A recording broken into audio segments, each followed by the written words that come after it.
Let's move on to the topic of rhino poaching and the effects that it's having on the tourism industry in South Africa. It is, of course, starting to reach crisis levels. Pelham Jones, chairman of the Private Rhino Owners Association, joins me in studio. Pelham, thanks very much for your time this morning. When we talk about the crisis here in South Africa, I mean, we had back 15 years ago 12 rhinos poached.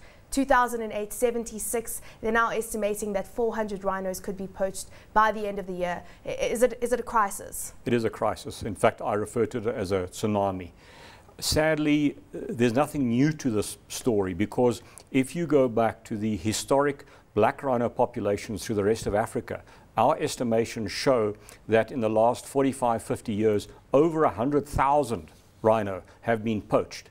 But this has not really been publicized. South Africa now is the last remaining bastion of substantive both black and white rhino populations left in Africa, are now the target. To give you an idea, whilst you have broken it down into the year numbers, when you put that together, our current figure, since we were hit by this tsunami, is now sitting at about 950 animals.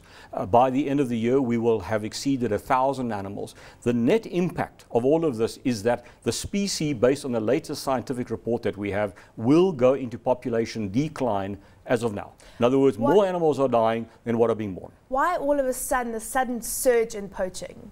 Well, up until now, as I indicated, there were substantive populations north of our borders. Those populations have now been depleted.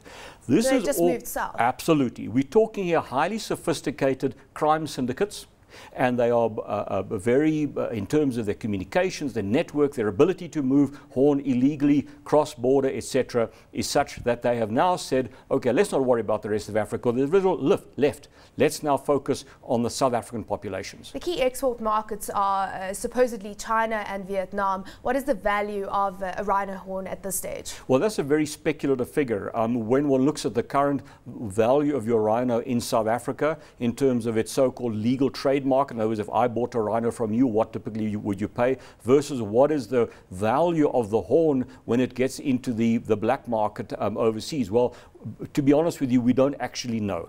There have been many figures quoted, but we're talking here that it is now more valuable than gold, which is it is sad to promote these figures, because now it's an incentive to the criminals to say, hey, here's a great new money-making scheme. Yeah, and of course we have seen the gold rush, so we wouldn't want to start anything on, you know, extend what we're seeing on the rhino front. You're from the Private Rhino Owners Association, and you are coming forward with an solution to the problem. What are you putting on the table?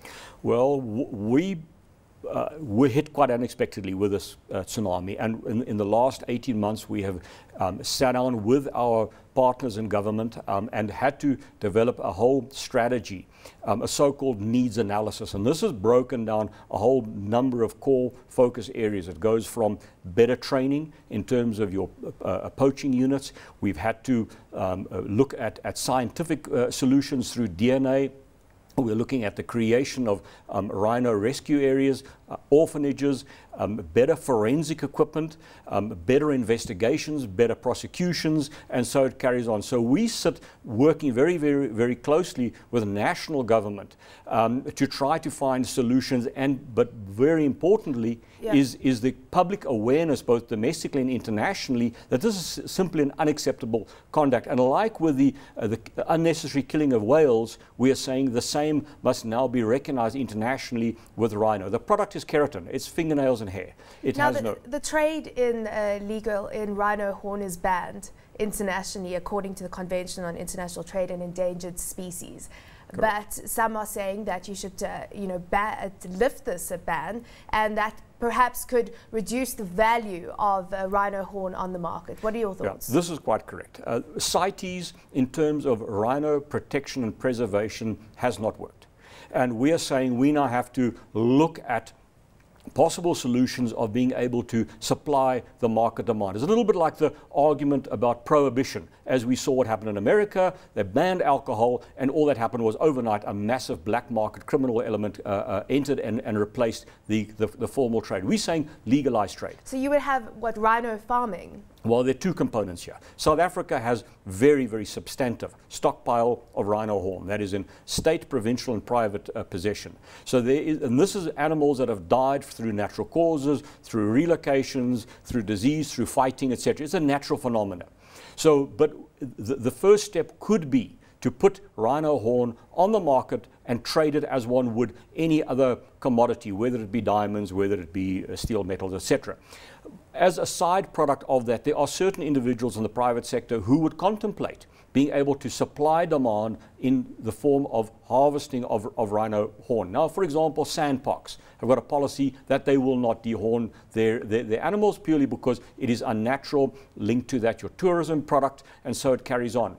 So we are not going to advocate or advise any particular landowner as to how to conduct himself. But certainly we believe that a solution can be to meet the demand to be able to put it on a legal trading market. Why is government appearing to be 2 steps behind these poachers? I mean, of course, they're highly sophisticated most of the time, right, but we just don't seem to be able to get this crisis under control quickly enough. Well, you must, again, do not underestimate the sophistication of the criminals that we are dealing with. They have the advantage of highly sophisticated communication networks, transport, and so it carries on.